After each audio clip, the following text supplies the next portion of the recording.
ब्रेकनंतर बाप्पा मोरयामध्ये आपलं स्वागत। नाशिकचा मोदकेश्वर गणपती हे नाशिककरांचं ग्रामदैवत आणि आराध्य दैवत। मोदकाचा आकार असलेला हा गणपती असल्यानं मोदकेश्वर अशी त्याची ओळख आहे। आकाशातून भ्रमण करत असताना गणपती बाप्पाच्या हातून मोदक पृथ्वीवर पडला आणि त्या मोदकानं गणपतीचा आकार घेतला अशी या गणरायाची आख्यायिका सांगितली जाते।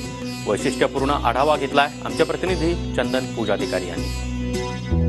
तीर्थक्षेत्र असलेल्या नाशिकच्या गोदावरी तटावर पूर्वाभिमुख असलेलं गणपती बाप्पांचं एक अतिप्राचीन मंदिर म्हणजे नाशिकचं हे मोदकेश्वर गणपती मंदिर।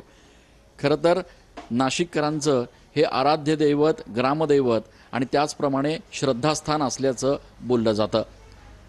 या संपूर्ण मोदकेश्वर गणपती बाप्पांचं एक वेगळं असं महात्म्य वर्णन जे आहे ते गणेश पुराण, गणेश कोश आणि पंचवटी यात्रा दर्शन त्याचप्रमाणे गोदावरी महात्म्यामध्ये सांगितलं जातं। याबाबत अशी आख्यायिका आहे की गणेश बाप्पा अर्थात गणपती बाप्पा अवकाशातून ज्या वेळेला भ्रमण करत होते त्यावेळेला त्यांच्या हातातील एक मोदक खाली पडला आणि त्या मोदकापासूनच गणपती निर्माण झाला आणि तोच हा मोदकेश्वर गणपती। मोदकाच्या आकाराचा असलेला हा बाप्पा जो आहे तो गोदाघाटाच्या या पवित्र क्षेत्री आहे आणि त्यामुळे इथे प्रत्येक भाविक जो आहे तो नतमस्तक होण्यासाठी आणि बाप्पांच्या दर्शनासाठी आवर्जून येत असतो।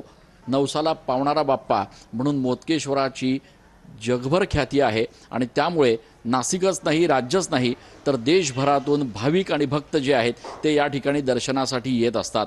क्षेमकल्याणी परिवार या मंदिराची व्यवस्था बघतो, याची दैनंदिन पूजा अर्चा हे क्षेमकल्याणी परिवार बघत असतात आणि त्यामुळे या 10 दिवसांमध्ये देखील भाविकांची प्रचंड गर्दी मोदकेश्वराच्या चरणी बघायला मिळते आहे।